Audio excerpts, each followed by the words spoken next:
Les murs murmurent. Les murs murmurent, c'est le podcast de Paris Habitat. Il met en lumière des histoires de vie partagées avec authenticité et simplicité en lien avec le logement social.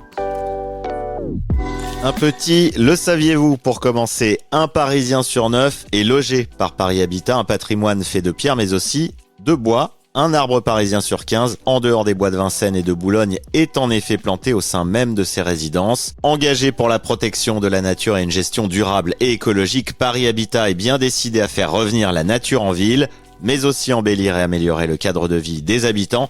Et cette mission, elle revient en partie à la régie des espaces verts de Paris Habitat et à ses jardiniers paysagistes, des spécialistes de la biodiversité bien décidés à laisser la nature reprendre ses droits, même en ville.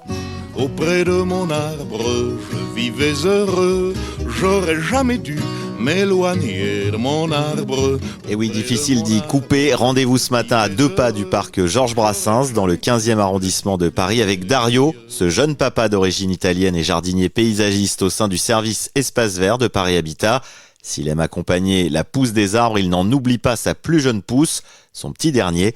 Demain, il quittera ses jardins pour un congé paternité de quelques mois.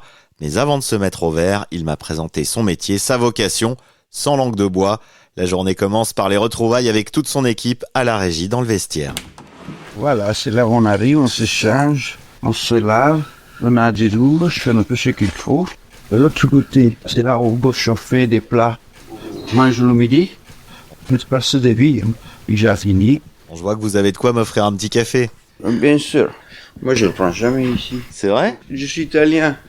Ah, c'est un peu difficile avec le café, je le prends au bar normalement. Ah, le petit réflexe de jardinier en passant, la plante verte penche un peu, vous la redressez ? Ouais, ça tape à la tête, le voir comme ça. C'est des trouvailles, hein. Les locataires, ils le mettent dehors, nous le récupérons, on lui donne une deuxième vie. Ah, il a été sauvé de dehors ? Oui, souvent, toutes les plantes que tu vois là. Ben voilà, bel exemple de gestion durable. Pour la journée, on part avec qui aujourd'hui, Dario ? Maxime, marathonien, c'est notre athlète. Après le jardinage, c'est running. Oui. Oui, il fait ça. Il est très bon jardinier. Après le jardin, comme ça, tout le temps dehors. Et le reste de l'équipe qu'on va retrouver au Grand Air, c'est Maxime, Marie et Piotr. On fait quoi ? On avait prévu de faire du broyage, d'étaler du broyage. Voilà, un café, l'addition, une fois ce moment important donc, moment de partage avant le travail, il est temps de se mettre à l'ouvrage et de découvrir la gestion écologique, gestion différenciée aussi de la régie des espaces verts de Paris Habitat, à savoir l'arrêt des intrants chimiques, la réduction de l'arrosage, des tontes. Ça passe par des pratiques alternatives comme le choix d'espèces locales adaptées au milieu, la fauche tardive ou encore le paillage. Voilà, là on a du broyat, c'est du bois broyé. On va le charger dans les petits véhicules et l'étaler sur les massifs aux 52 branchions.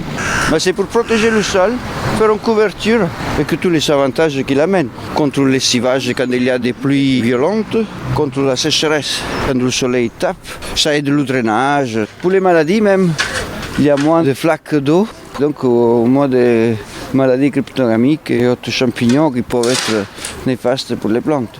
Après voilà, on ne le met jamais dans les nouvelles cultures parce que ça peut produire des soifs d'azote.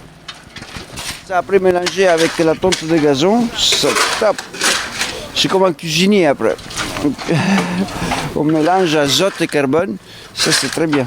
La tonte de gazon, c'est quand vous en avez avec la fauche tardive ? Ah, la fauche tardive, oui. On laisse très haut pour permettre justement aux pollinisateurs et aux auxiliaires de jouir de cette abondance. Souvent, il y a des fleurs, il y a des choses qui poussent de façon tout à fait sauvage et c'est très bien ça. Ça, il faut l'expliquer aux locataires. Tout à fait. Ça, c'est le vrai boulot ici à Paris Habitat, c'est ça en fait. Comme on explique aux locataires que c'est volontaire. Donc on essaie de les encadrer, de donner une forme géométrique par exemple, pour montrer vraiment que ce n'est pas un oubli. Il faut changer le regard tout simplement. C'est comme le catalpa que tu vois en face, ça c'est magnifique. Quand il est fouillu, il fait beaucoup d'ombre. Ça permet de préserver un peu le site et moins d'arrosage bien sûr. Il est là très imposant au milieu de la pelouse et comme tu vois, il est exceptionnel. Il est plus âgé que moi, c'est sûr. Puis ils sont plusieurs à être d'un certain âge. Donc là, il y a un travail d'équilibre à préserver les arbres patrimoniaux un peu centenaires, ces beaux arbres anciens qui amènent de l'ombre. et aussi ramener des nouveaux arbres. Et la biomasse, parce que tous les feuilles qui tombent au sol, nous on les restocke, on les met tout au fond, comme tu vois là. T'as un fourche, Maxime? Regarde, notre bon terreau, la vie qu'il y a dedans, c'est incroyable. Regarde des tels champignons, il y a des petits campanules. Comme tu vois, ça pue pas. Non. Ça c'est propre. Et regarde la vie. Il y a des pittosporas, on a mis des groseilliers. Donc pour les locataires ou pour les oiseaux, il y a un peu de nourriture autre. On se passe comme des petits résistants. Il n'y a pas de morceau de terre qui est inintéressant. On appelle ça les tiers-lieux. C'est Gilles Clément qui avait cogné ce mot. Toute une friche, c'est très intéressant. Et c'est à nous de la soigner. Le vivant, il est là, il faut vivre avec. Donc le jardinier d'observer, de savoir comment intervenir en respectant et en vivant avec. C'est des collègues. C'est des collègues. Et en parlant de collègues, un autre, Maxime, a tenu à me présenter une de leurs techniques alternatives pour limiter l'arrosage. On met des oyas qu'on remplit d'eau. Les œillets, c'est des gros pots en terre cuite? Jarres en fer en terre cuite qu'on enterre au niveau des racines. Et donc par capillarité, ça alimente les racines lorsqu'il y a des périodes de sécheresse. Une méthode qui vient du dessert. Il y a des solutions simples aujourd'hui plutôt que des solutions compliquées demain. Des méthodes qui sont plus que validées par les locataires, preuve que la pédagogie fait son œuvre. Vous êtes locataire ici? Oui. Le jardin, vous l'avez vu évoluer, changer? Ah oui, ils font le bon travail, surtout lui. Et quand je lui demande quel que soit, il le fait.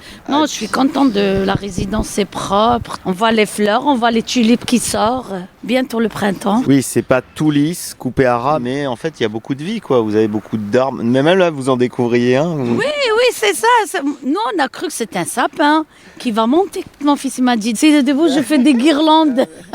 Ça, c'est Nabiès, pendula. Ah oui, vous suivez quand même l'avancée du jardin. Parce que j'adore les fleurs. C'est la nature et c'est beau quand on ouvre les fenêtres, on voit tout vert. C'est la vérité, je suis dans une bonne résidence. Revenez au printemps, on dirait on est au parc Monceau. Là, ils se cachent un peu derrière leur pelle, par modestie, mais ils l'entendent que vous êtes très contente de leur travail. Ah oui, rien à dire. C'est magnifique. Ah voilà, Dario, mission accomplie, ou presque. Il y a encore du chemin, évidemment. Dario, la journée s'achève. Demain, retour dans les parcs.